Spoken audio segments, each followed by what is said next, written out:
There is no clause that says that I cannot say a negative thing about Rumble. You signed a deal with Rumble. What does that Yep. look like?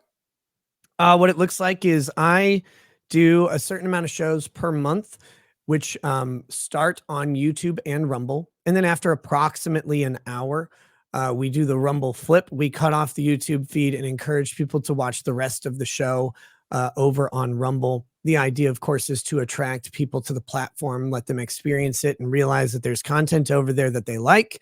There's a bunch of other creators, and hope that they enjoy the experience enough to say, you know, I'll come back to this platform. I like free speech, and I like the people who are on it, and I like the ideas that are transmitted there.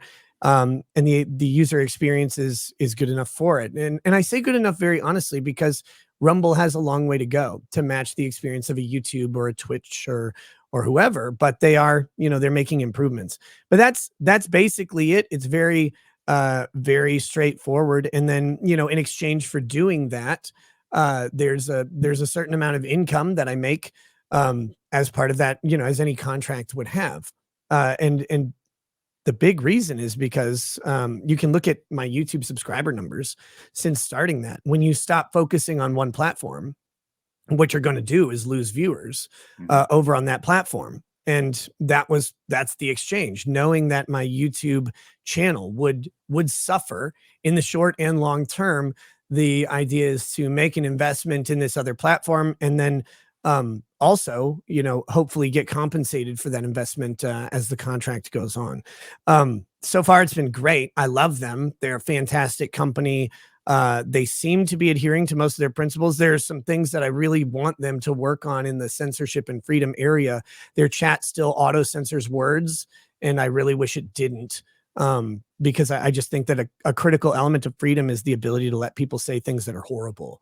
And so I would like to see that change. But by and large, I've been able to say some of the most hilarious and awful things on Rumble, and I have never even gotten so much as a stern glance in my direction. So that alone is worth its weight in gold to me.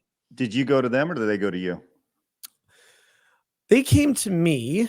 We were actually talking. We were in talks for a very long time about what kind of the structure of things would look like, because I'm a very cautious person who doesn't trust anybody. But we were talking before I got banned from YouTube in October of last year. And then we actually didn't, I think our deal started January of this year. So I think we signed it in December of last year. So we were talking before the ban. The ban was like this nice kick in the pants, like this could happen to you at any moment. And then, you know, kind of after everything had gotten back onto YouTube and things had settled down, that was when the full deal was worked out, and it's great. It's been awesome. How long is it? Is a time-based thing, an annual thing, or re-up every year? Or I mean, it sounds like you're interested in re-ing up, and I don't want to dive into the nitty-gritty because it's not my business, but I am curious. Like, yeah, no, I've been fairly open about as much of it. There's obviously a bunch of parts of the contract I cannot talk about. Sure. I will say this: there is no clause that says that I cannot say a negative thing about Rumble. I won't enter into any agreement where that is a clause where I cannot say a negative about a company, except for one, which was Raid Shadow Legends, which I did as a meme one time, because they require you to have a non-disparagement agreement in there. But I was open about that right at the beginning of the stream that I did on Twitch for it. I just thought it was fun to do a Raid Shadow Legends stream. But generally speaking, if a company says, well, we'll advertise with you, or we'll sponsor you, or whatever, or in Rumble's case, like we'll partner with you, if they say these are things you can and can't say at all, and specifically about us, then I'm out. Like I don't need that in my life. They've never asked me to do that, but there are parts of the contract that are under an NDA and I can't talk about, but I've been pretty open about it to the extent I can, where my contract is annual, and then we'll talk again, you know, probably leading up to January here. I would assume that talk is going to happen very soon, and then we'll see where we go from there. I have no idea.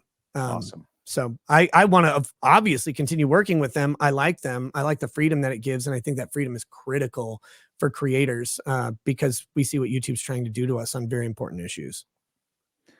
I don't disagree. And I'm hopeful. I'll be very upfront. I hope that we are able to sign some sort of deal with Rumble, because I feel the noose tightening every day over on YouTube on things that just very basic things that are common sense items that you know, whether it's you're talking about medicine, whether you're talking about politics, whether you're talking about whatever things that you can't say because they don't agree with it or they feel like it's misinformation or whatever, and it's scary. But what do you think about this? Leave us a comment down below. We read every single one of them. Also, make sure you hit the subscribe button because you have found your home for common sense in the gaming and entertainment worlds.